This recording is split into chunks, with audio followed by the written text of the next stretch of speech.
Maul Shadow Lord was peak Star Wars animation, and honestly just peak Star Wars in general.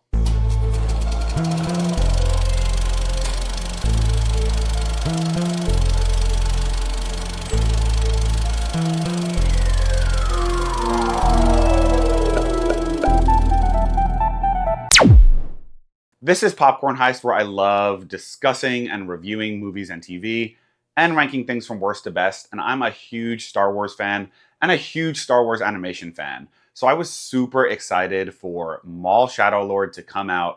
Maul is one of my favorite Star Wars characters, and I love how they've used that character in animation. So I was definitely excited to watch Maul Shadow Lord and excited to talk about it now. I will be discussing spoilers from the show, so this is your spoiler warning for Maul Shadow Lord. But before I get into my thoughts, at Popcorn Heist, I choose a quote per video, and the quote of today's video is, "I won't let him do this to anyone else," which was said by Maul in Maul Shadow Lord about Darth Sidious, and kind of gets into what Darth Sidious did to him as a child and in the past, and how he kind of brought him into this world of the Sith and world of the Force and world of the dark side, and honestly kind of tortured him and really ruined his life and turned him into this weapon.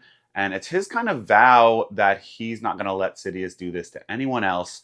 And it really was a vulnerable moment for the character and a moment for him to give us a little bit more insight into his motivations. Throughout Star Wars, Maul has a lot of different characters that he kind of has beef with.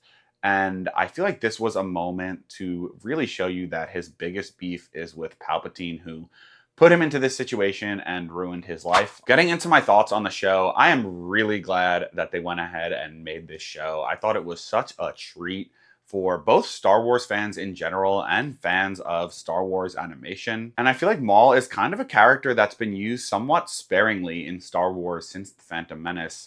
He's in Clone Wars and he's in Rebels, and he has a large presence in them just because every episode he's in is so good and so important. But in reality, he's really not in that many total episodes. So I was kind of surprised when they announced that they were giving us a 10-episode show of Maul. But I'm really glad they went ahead and made it. And there's just a lot of runway and story to tell with this character. There's clearly gaps in his story between the Clone Wars and Solo, and then another gap between Solo and Rebels. And I feel like it's kind of really hard to make a show or a movie that's mainly focused on a villain without making that villain kind of an anti-hero or giving them some sort of redemption arc. I feel like not that many pieces of media are able to do that or even attempt to do that. So I'm glad that this show did that and kept Maul in the villain box and didn't redeem him too much. They do give you more insight on his motivations, but they don't make him a true hero, and he still has that villainous and sinister nature to him. And they keep him very consistent with other Star Wars media. He still has that consistent, tragic struggle with power, and he still has beef with so many other Star Wars characters and wants revenge on so many other characters. And he's still, of course, trying to recruit an apprentice like he always is. So I thought they did a really good job of keeping that character consistent and villainous, but also giving us insight on what motivates that character, who that character is, and why he is that way. I really loved that episode where he was vulnerable and struggling, and he had those flashback scenes that gave us a little bit more insight into his motivations and why he wants revenge on Palpatine so bad.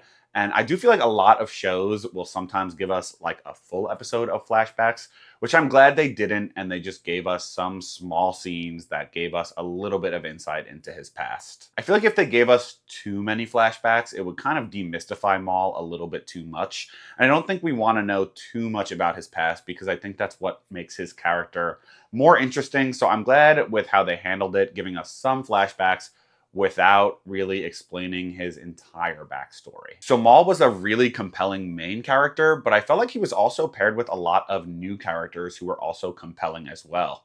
I feel like Star Wars uses the younger apprentice or foundling type character a lot, and that's a trope that is used a lot and can get a little bit annoying, but I was really impressed with how much I liked Devon. I thought her struggle with the dark side was compelling, and I kind of thought they might turn her super early and she'd be an easy character to turn to the dark side, but I thought it worked well that they kind of prolonged it throughout the whole season. And I was really impressed with some of her fights. She fared pretty well with 2 Inquisitors and Darth Vader, and although she did ultimately get beat by most of those characters, she fared well for a long time, so I was impressed with how powerful she was. Master Daki was also a pretty good foil to Maul and a good way to balance out Devon's struggle with the dark side and the light side. But I will say he did annoy me at certain points. I felt like he was a very passive character, and when he did make a big decision, it kind of bothered me. So when he showed up on Lawson's doorstep, I felt like that really screwed over that character. I get why it's in there for the plot for those characters to be together, but he really put that character and Riley in danger. So I was kind of annoyed at him that he did that. And he lasted way longer than I thought he would. I feel like that is a character that is so doomed by his place in the narrative. So I was expecting him to die every episode, and I can't believe he made it all the way to the final episode of the season. But I'm glad that's the way they handled it, because I think that made sense for Devon's descent to the dark side. And Lawson was a compelling character as well. I really enjoyed his scenes, and I was pretty surprised with his sacrifice at the end. R.I.P. Lawson. I think my saddest death in the show was actually not Daki or Lawson, though. It was Maul's droid minion, who kind of reminded me of one of the robots from Transformers. I loved him. I thought he was so funny. He was a different kind of droid than what we've seen before. And he was so evil. He was Maul's perfect little minion. And his death scene was actually kind of sad when he calls out for Maul as his master. One of the standout elements of the show was the animation style. You can really tell how far they've come since Clone Wars and how much love they put into this show.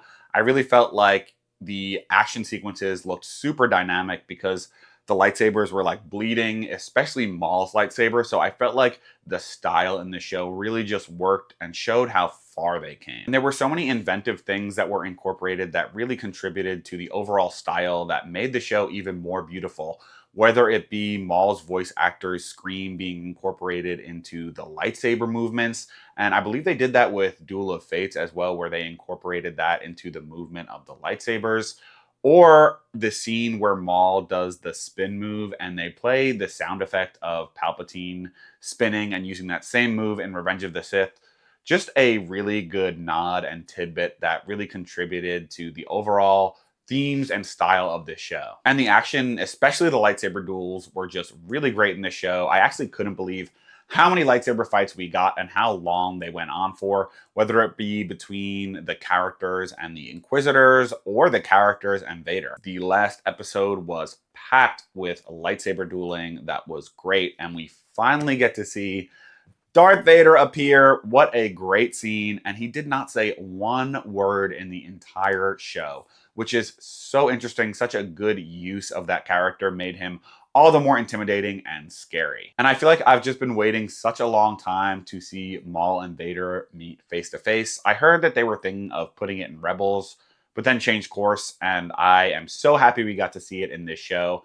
I actually wasn't sure if it would be in this season or in a future season, because I've always believed that it had to either be Vader or Palpatine that made Maul lose his power between Solo and Rebels. And I think they might still go that route in either a future season of this show or some other Star Wars media where they explain how Maul loses his power after Solo. But I also think it was awesome to see Vader in this show. I just love seeing him fight, whether it be in animation or with new special effects and live action. And I just thought this was an overall great show, and I'm super excited for the future. I really hope that they can bridge the gap both between this show and Solo, and between Solo and Rebels. I'm not sure if they'll do that with this same show because they need kind of a significant time jump, but I'd be happy if they did. I wouldn't mind if they kind of skip forward a few years to after Solo, and I'd love to see Kira and Maul interact, but again, I'm not sure if that'll be this show or a future show. And I hope that they continue to give love and effort to both the future of this show and hopefully future animated projects. I feel like Star Wars animation is always great and honestly has been kind of carrying the franchise on its back a little bit. Don't get me wrong, there's been good stuff in live action, but at times it feels a little bit rudderless and discombobulated with the different projects that they're working on. And I'd love to see more Star Wars shows in animation in general. I feel like there's been such a focus on bringing things into live action and making the live action shows and movies great, but Star Wars animation is always great and they always tell such a great story. And I feel like animation is such a interesting and fun art form that you can use to do a lot in these shows and show some really cool action sequences, some really cool planets, some really cool action, and some really interesting characters. Comment your thoughts to Maul Shadow Lord down below. And if you enjoyed this video, I really hope that you like this video and subscribe to the channel. It really helps the channel grow. And you can join me for more Star Wars and more movie and TV content in general.